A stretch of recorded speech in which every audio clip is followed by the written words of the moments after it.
Good morning, good morning. I'm a morning person. It's a forewarning. Anyway, so I've been receiving a lot of questions lately about traveling with Harley, and I thought I would do a video just to share with you my experiences. So this is a forewarning to all you cat people. You might want to turn it off now because we're gonna go cat on y'all. So Harley's been with me for the last 11 years, and we have been on the road for the last 6. Now, there's been times when he's been at someone's house, they've been watching him for 3 months or so, but for the most part, for the last 6 years, we've been on the road, and we've been in 2 different RVs, so he's seen a lot for a cat. I'm going to show you where he sleeps. I'll show you the things I do when I'm driving to make it easier for him. I'll share with you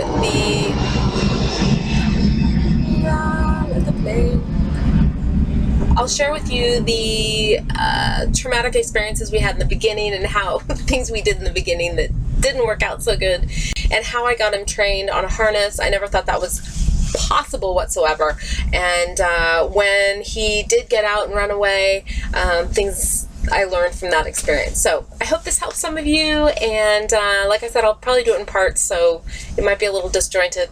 However, hopefully it will have all the information. Hopefully this information will be helpful. So when we first hit the road, I would let him out and I would try to watch him, and then somehow he would just disappear, or he'd sneak out and just bolt out. And what I found is that I would search for hours. When I finally caught up to him, he was always within 1 or 2 spots away. The problem are these guys. The big Class A new ones. Now, the older ones, I guess that's not a Class A, but here's one. An older one, these are not a problem. It's the newer ones. In fact, I had to hose him out of one. There's in the wheel well, he would climb up. I think he also climbed up where the propane is. So there's access points on these where they can just hide. I almost feel like there's a little mini underground city in there for them. So if you ever lose your cat, I would look at the Class A, the new ones closest to you. I never found him in any of these, and he got out quite a bit. I mean, I had a lot of panic attacks in the beginning, which is why I'm such a fan of the harness and collar now. And I'll share with you guys how I made that work for us. For 9 years of his life, he had nothing, or 10 years really. It's only been the last year that he's even been on this.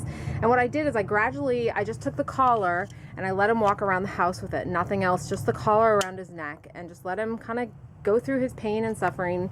And then once he started acting normal with it, then I added this to it. The harness, he just acted like a dead weight initially. So if your cat does that, just be patient, because people told me in the park that it just takes a little bit of time, but they'll get used to it. And it's so true. I didn't believe them, but it is true. These cords you have to be careful with because they can get caught under the tires, and then he'll pull himself out of it. Whenever I have him on the short one is around his neck. If they get in a panic, they can strangle themselves. I mean, they can hang themselves essentially. When he's on this leash, I can leave him out here for 15-20 minutes without checking on him, and normally he's fine. But we're under the habit. Initially, I would come out every 5 minutes. This is an example of why I leave the cord on him. I mean, it's not a great example because he's coming to me too. But you can pull him out from underneath most cars, and what I typically do is I do like a tug, and then he crouches down and kind of surrenders, but he won't move. So I do a little bit tug more because you don't want to pull it off of him. I mean, you can see he'll do that, but I'll just typically get him close enough so I can I don't like to do that, so but I get him close enough that I can actually pull him out from underneath something. So that's why this shorter one, he tends to go a lot faster, and I like him to have that opportunity to move faster. I would call him in with treats. So these aren't the best ones. I actually have switched to another one, but he still likes these. So see, he knows. You want a treat? He knows when I call a treat. Harley, do you want a treat? You want a treat? He knows that means to go inside. Animals are so trainable if you just know how to get them there. It's with their bellies. Before we take off, if he gets any wind that we're about to take off, which means that the slide outs coming in, or I drop down the levels. Those are kind of his key indicators. Then he will try to hide. If I bring the slide out in, he'll climb up top and I won't be able to get to him, and his nails will go down in there, and I don't know that they would do anything. I just don't think that's a good spot for him to be. His normal hiding spot inside the RV, which I think is an important thing to let them, again, pick their hiding spot, is right back here. This is his spot. I've tried to put cushions there and do everything, but the second I put something there, he doesn't like it anymore. So I just leave it plain, and he goes there when it's hot, he goes there when it's cold, he goes there when there's military flyovers. It's really his go-to spot. But if he senses that we are gonna move, he will go in the very, very, very, very back there, where I actually, this is under the bed, where I have to pull every single thing out. I think the most important thing when you travel with a cat or a dog is to know what their sensitivities are, and cats are ears and sound.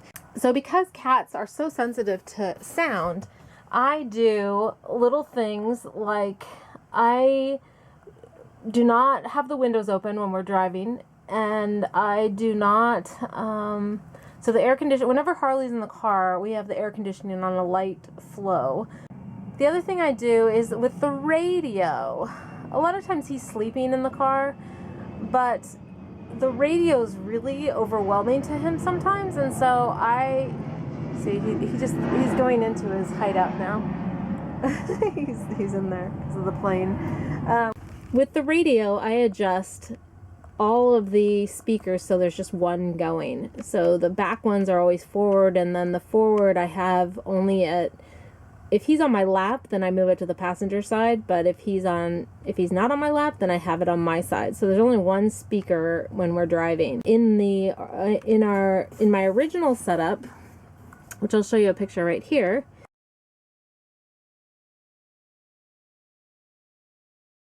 it was a diesel truck, and that stressed the heck out of him.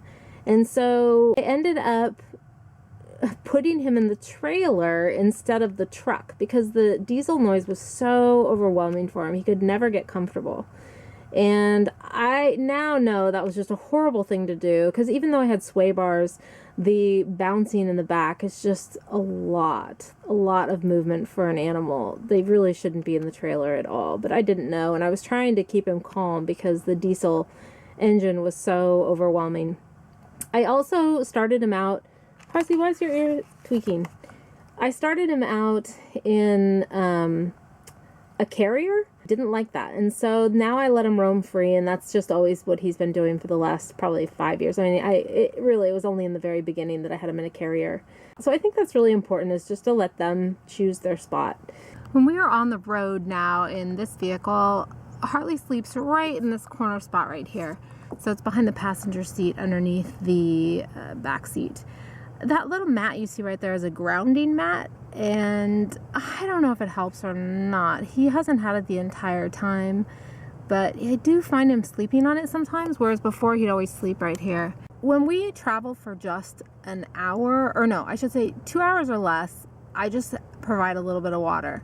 If we travel for more than 2 hours, then I bring his litter box and I bring both his food and water, and I set them right there on the edge somewhere. I try to keep this area clean for him and open, but regardless, I always make sure he's got a way to get to this. I hope this helps everyone, and yeah, we'll do more soon. Bye.